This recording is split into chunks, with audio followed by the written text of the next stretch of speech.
प्यारे बच्चों, welcome to Brihan Mumbai महानगर पालिका शिक्षण विभाग MCGM वर्चुअल क्लासरूम में आप तमाम का बहुत बहुत इस्तकबाल है। और जैसे कि आपको पता है कि स्कूल्स हमारे फिलवक्त बंद है, लेकिन तालीम का सिलसिला रुका नहीं है, थमा नहीं है।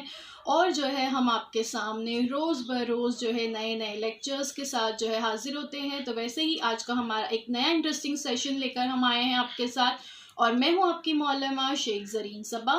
तो चलिए शुरुआत करते हैं हमारे आज के सेशन की।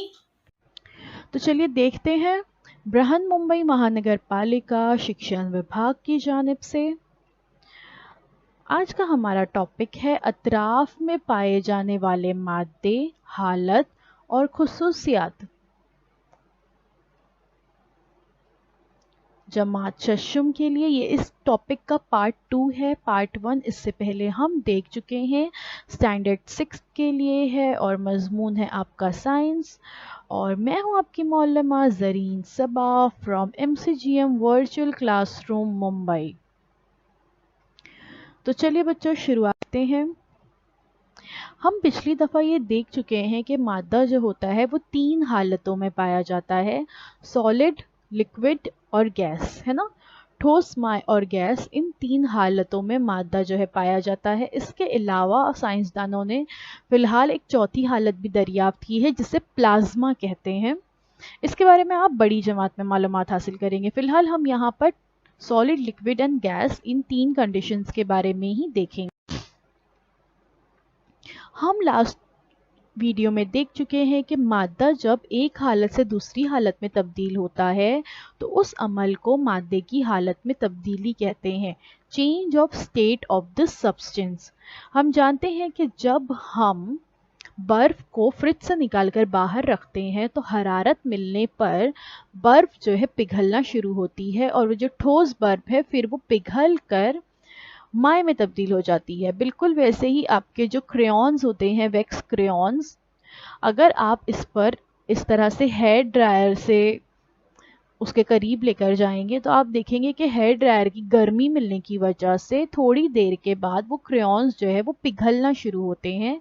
तो इसे ही मादे की हालत में तब्दीली कहते हैं कि वो क्रेयॉन्स जो है हरारत मिलने की वजह से ठोस से माय में तब्दील हो रहे हैं।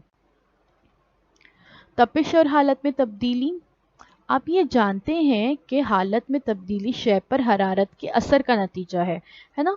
हरारत मिलने पर ठोस माय में और माय गैस में तब्दील होता है। इसकी तपिश कम होकर वो फिर दोबारा गैस से माय और माय से ठोस में तब्दील होता है। इतना हमने लास्ट टाइम देखे थे। आज देखते हैं इसके आगे। आज हम देखने जा रहे हैं अमल तबखीर के बारे में। सबसे पहले देखते हैं अमल तबखीर क्या है, जिसे एवोप्रेशन कहते हैं। आप जानते हैं कि जो समंदर का पानी है उसकी मुसलसल तबखीर होती रहती है, यानी समंदर के पानी पर जब सूरज की किरणें पड़ती है तो पानी जो है वो भाप बनकर ऊपर उड़ता है और फिर बादलों की शक्ल ऊपर जाकर इख्तियार कर लेता है। पिछली जमात में आप आबी चक्कर के बारे में पढ़ चुके हैं। तो आबी चक्कर में हमने देखे थे कि किस तरह से समंदर का पानी जो है वो गर्मी मिलने की वजह से, सूरज की रोशनी मिलने की वजह से भाप बनकर उड़ने लगता है। तो ये अमल जो है अमल तबखीर या एवोप्रेशन कहलाता है। अब हम देखते हैं जोश या नुक्ते जोश के बारे में। पानी की मुसलसल जो है तबखीर होती रहती है। ये भी हमने देखे तबखीर क्या है ना। आप ये भी जानते हैं कि फर्श पर गिरा हुआ पानी आहिस्ता आहिस्ता अपने आप सूख जाता है। अगर कभी ज़मीन पर पानी गिर गया और अगर हमने उसको नहीं पोंछे तो वो आहिस्ता आहिस्ता सूख जाएगा। बिल्कुल वैसे ही लास्ट टाइम मैंने आपको एग्जाम्पल बताई थी गीले कपड़ों की, कि गीले कपड़ों को जब हम उठाकर बाहर सूखने के लिए डालते हैं तो उसमें पानी होता है, लेकिन अब जब हम उसे धूप में सुखाते हैं तो फिर वो कपड़े जो है वो सूख जाते हैं। उसमें का पानी कहाँ गया? उसमें का पानी भाप बनकर उड़ जाता है। तो तबखीर का ये जो अमल है, तस्वीर में आप देख सकते हो एवोप्रेशन, ये पानी की ऊपरी सतह पर होता है हमेशा।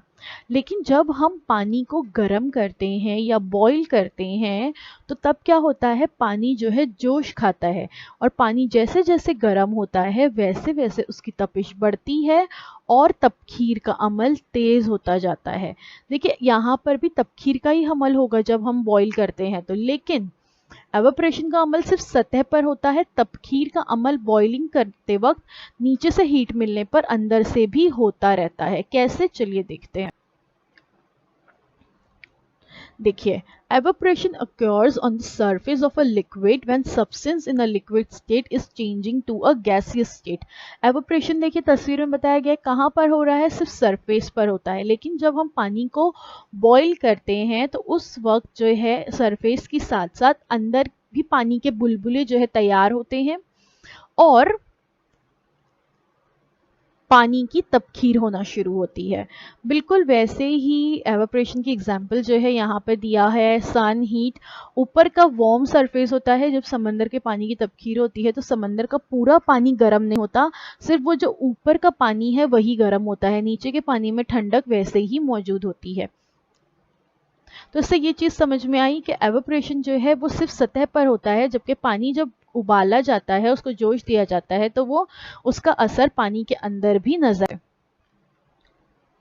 नुक्ते जोश, चूल्हे पर रखे हुए पानी का दर्जे हरारत जब एक मखसूस नुक्ते पर पहुंच जाता है तो बर्तन के तमाम हिस्सों से पानी की तबखीर होने लगती है। देखिए इस तरह से अगर हम एक उबलता हुआ पानी लेते हैं, बीकर हो या आपके घर का कोई सादा सा बर्तन हो, उसमें पानी रखिए, उसे उबालिए और उसमें थर्मोमीटर रखिए। आप देखेंगे कि पानी की तपिश धीरे धीरे बढ़ रही है, पहले 20 डिग्री, फिर 50 डिग्री, फिर 100 डिग्री, है ना। तो एक नुक्ते पर पहुंचने के बाद बर्तन के तमाम हिस्से से पानी की तबखीर होने लगती है, यानी पानी बहुत जोश खाने लगता है, जैसे आप तस्वीर में देख रहे हो। तो इसे ही क्या कहते हैं, नुक्ता जोश कहते हैं। जब बर्तन के तमाम हिस्सों से पानी की तबखीर होने लगती है तो भाप के बुलबुले जो है तेजी से ऊपर सतह पर आते हुए नजर आते हैं और भाप जो है वो हवा में मिलती जाती है। इसी को पानी का जोश खाना कहते हैं। जब पानी ऐसे खत खत पक रहा हो, जोर जोर से उसमें बुलबुले निकल रहे हो, तो इसको पानी का जोश खाना कहते हैं। और सतह समंदर की बुलंदी पर खालिस पानी 100 डिग्री सेंटीग्रेड पर जोश खाने लगता है, यानी नॉर्मली जब पानी का टेम्परेचर 100 डिग्री सेंटीग्रेड होता है तो उस टेम्परेचर पर पानी जो है जोश खाता है, जैसे तस्वीर में आपको नजर आ रहा है। तो इसको ही पानी का नुक्ता जोश कहा जाता है, बॉइलिंग पॉइंट। अब देखते हैं अमले तकसीफ या कंडेंसेशन किसे कहते हैं। जैसे मैंने आपको बताई कि पानी जो है एवापोरेशन के अमल में भाप बनकर उड़ गया, अब बादल में तब्दील हो गया। अब क्या होता है, भाप जो है ठंडी होती है, तो भाप ठंडी होने पर वो दोबारा पानी में तब्दील होती है। तो इस अमल को ही अमल तकसीफ या कंडेंसेशन कहते हैं। भाप की तकसीफ जो है 100 डिग्री सेंटीग्रेड पर ही होती है, यानी पानी का नुक्ता जोश और नुक्ता तकसीफ एक ही है, यानी जो टेम्परेचर पर पानी जो है जोश खाता है उसी टेम्परेचर पर भाप की तकसीफ भी होती है, यानी भाप ठंडी होकर पानी में तब्दील होना शुरू होती है और ये अमल कंडेंसेशन या अमल तकसीफ कहलाता है। अब देखते हैं नुक्ते अंजुमात, फ्रीजिंग पॉइंट। रेफ्रिजरेटर या बर्फ पर रखा हुआ पानी जो है वो ठंडा हो जाता है। देखिए यानी उसकी तपिश जो है वो कम हो जाती है और एक मखसूस तपिश पर पानी बर्फ में तब्दील होना शुरू होता है, यानी वो मुंजमद होने लगता है। तो जिस दर्जे हरारत पर ये अमल होता है उसको पानी का नुक्ते अंजुमात कहते हैं। देखिए पानी जिस तरह से जब गर्म किया जाता है तो फौरन पूरा पानी गर्म नहीं होता, धीरे धीरे होता है ना। पहले 20 डिग्री गर्म हुआ, इतना पहले हम कहते हैं ना कुनकुना पानी है कि इतना गर्म होता है कि हम हाथ लगाकर देख सकते हैं। फिर उसके बाद धीरे धीरे और जब हम उसे गैस को ऑन रखकर और पानी को गरमाते हैं तो एक पॉइंट ऐसा आ जाता है, पानी इतना ज़्यादा गर्म होता है कि हम उसमें अपना हाथ भी नहीं डाल सकते, है ना। बिल्कुल वैसे ही रेफ्रिजरेटर पर बर्फ़ में रखा हुआ पानी जो है ठंडा होता जाता है, यानी उसका टेम्परेचर कम होता जाता है और ये बर्फ डायरेक्टली नहीं बनती, पहले बर्फ का ऊपर का हिस्सा बनता है, अंदर का हिस्सा पानी होता है, फिर नीचे नीचे के हिस्से भी जो है बर्फ में तब्दील होते रहते हैं। तो एक मखसूस तपिश पर जो पानी बर्फ में तब्दील होता है यानी जमने लगता है, तो उसको ही पानी का नुक्ता अंजुमात या फ्रीजिंग पॉइंट कहते हैं। नुक्ता अंजुमात, the freezing point of water, the temperature at which water changes from a liquid to solid is called freezing point.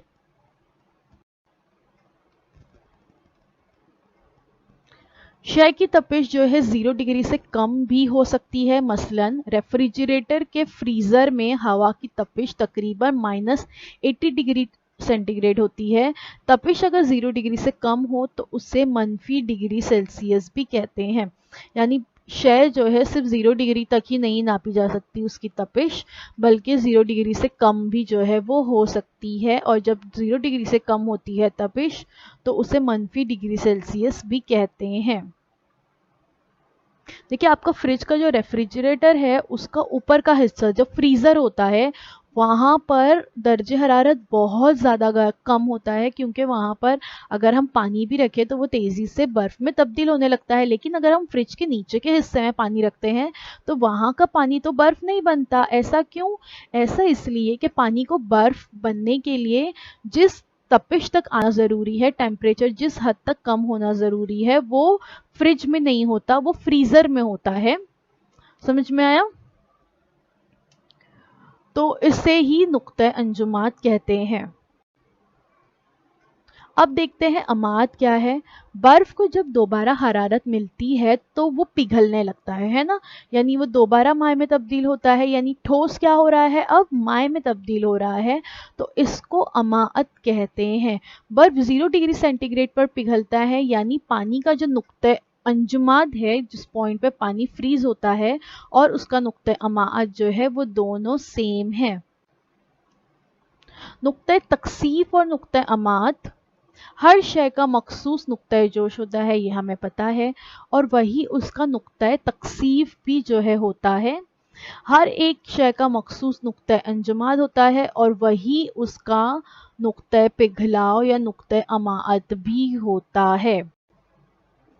मादे की हालत में तब्दीली, मादे को हरारत जब मिलती है तो उस दौरान जब वो ठोस से माए में तब्दील होता है तो उसको कहते हैं पिघलाव, सॉलिड टू लिक्विड मेल्टिंग, है ना, देखिए ऊपर लिखा हुआ है तीर के निशान पे। और जब लिक्विड से गैस में जाता है तो वो होता है एवोपरेशन, और जब लिक्विड से सॉलिड में होता है तो वो होता है फ्रीजिंग या अंजुमात जिसे कहते हैं, और जब लिक्विड से गैस में होता है तो वो होता है कंडेंसेशन या तकसीफ। तो ऊपर के अमल मादे को हरारत मिलने के दौरान होते हैं, यानी मेल्टिंग और एवोपरेशन, और नीचे के जो अमल है वो मादे की हरारत कम होने के दौरान होते हैं, मतलब फ्रीजिंग और कंडेंसेशन या अंजुमात और तकसीफ। मादे की हालत में तब्दीली, शय को हरारत देने पर जिस दर्जे हरारत पर वो जोश खाती है उस दर्जे हरारत पर ठंडी होते वक्त उसकी तकसीफ होती है। शय ठंडी होते वक्त जिस दर्जे हरारत पर मुंजमद होती है, गर्म होते वक्त उसी दर्जे हरारत पर वो पिघलती भी है। देखिए यहाँ पे आप देख सकते हैं सॉलिड, लिक्विड एंड गैस बताया गया है, दरमियान में लिखा है बॉइलिंग पॉइंट, नीचे लिखा है मेल्टिंग पॉइंट। तो उस पॉइंट पर जो है एवोपरेशन भी हो रहा है, यहाँ कंडेंसेशन हो रहा है, और यहाँ पर मेल्टिंग भी हो रही है और फ्रीजिंग भी आपको नजर आ रही है। तो इसका मतलब ये है कि शय जो है जिस दर्जे हरारत पर जोश खाती है उसी दर्जे हरारत पर ठंडी होते वक्त जो है उसकी तकसीफ भी होती है। ठीक है, कंडेंसेशन होता है, और शय ठंडी होने पर जिस दर्जे हरारत पर वो मुंजमद होती है, फ्रीज होती है, देखिए फ्रीजिंग, अब उसके सामने रेड वाला निशान देखिए, उसी दर्जे हरारत पर गर्म होते वक्त वो पिघलती भी है, यानी मेल्टिंग का अमल होता है। तो ये थी मादे की हालत में तब्दीली। हालत में तब्दीली के मुख्तलिफ इस्तेमाल, पैराफिन वैक्स या मोम को पिघलाकर जो है उसकी मोमबत्तियां बनाते हैं। जो वैक्स होता है उस वैक्स को जो है पिघलाया जाता है, तो यहाँ पर पिघलाया जा रहा है मतलब क्या हो रहा है, मेल्टिंग हो रही है, और फिर उसकी मोमबत्ती तैयार की जाती है। तो यहाँ पर मादे की जो حالت کی تبدیلی کی خصوصیات ہے اس خصوصیت کا استعمال یہاں پر کیا گیا۔ منجمد کاربن ڈائی آکسائڈ یا خشک برف جسے کہتے ہیں، اس کا استعمال آئس کریم بنانے اور اسے ٹھنڈا رکھنے کے لیے کیا جاتا ہے۔ دیکھیں اس طرح سے جب کوئی پارسل گھر پر آتا ہے یا آپ نے کبھی آرڈر کیے ہو آئس کریم اپنے گھر پر کسی دور دراز سے، جیسے آج کل زومیٹو سویگی وغیرہ ہے، ہم اس سے جب ٹھنڈی چیزیں آرڈر کرتے ہیں تو ان کے پاس جو اس طرح کا بیگ ہوتا ہے اور اس کے بیگ کے اندر ایک اور تھیلی ہوتی ہے جو وہ ٹھنڈی چیزوں کے ساتھ رکھتے ہیں۔ تو پتہ ہے آپ کو یہ کیا ہوتا ہے؟ یہ ہوتا ہے ڈرائی آئس، خشک برف اس میں موجود ہوتا ہے جس کا استعمال شے کو ٹھنڈا رکھنے کے لیے کیا جاتا ہے۔ بالکل ویسے ہی اگر ہم کسی دواخانے میں وزٹ کرتے ہیں تو ڈاکٹرز کے پاس جو ہے ایک دوا رکھنے کا چھوٹا سا پیٹی ہوتی ہے یا باکس ہوتا ہے، تو اس میں اندر اس طرح کے فریزنگ پیکس جو ہے رکھے ہوئے ہوتے ہیں اور اس کے اندر خشک برف ہوتی ہے، ٹھیک ہے، منجمد کاربن ڈائی آکسائڈ گیس ہوتی ہے اور اس کا استعمال چیزوں کو ٹھنڈا رکھنے کے لیے کیا جاتا ہے۔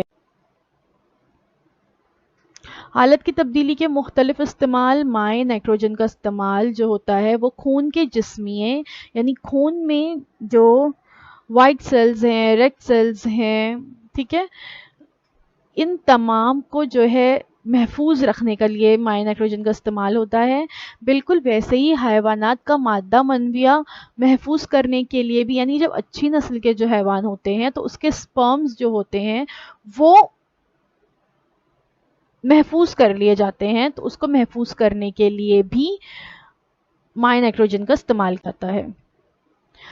حالت کی تبدیلی کے مختلف استعمالات، ریت جو ہوتی ہے، ٹھوس ہوتی ہے، اس کو پگھلایا جاتا ہے اور اس سے شیشہ تیار کیا جاتا ہے۔ دیکھیے جو ریت ہوتی ہے اس کو بہت زیادہ ہائی ٹیمپریچر پر پگھلا کر پھر اس سے شیشہ بنایا جاتا ہے۔ سونے چاندی کے زیورات بنانے کے لیے بھی ان دھاتوں کو پگھلایا جاتا ہے۔ جب سونے چاندی کے زیورات جو بہت زیادہ قیمتی ہیں اور یہ دھاتیں جو ہیں یہ بھی بہت قیمتی دھاتوں میں ان کا شمار ہوتا ہے، جب اس کو بنانا ہوتا ہے تو ان دھاتوں کو جو ہے پہلے ہم کیا کرتے ہیں؟ پگھلا دیتے ہیں، اور پھر پگھلانے کے بعد اس کو مختلف خوبصورت شکلیں دی جاتی ہیں اور اس طرح سے زیورات تیار ہوتے ہیں۔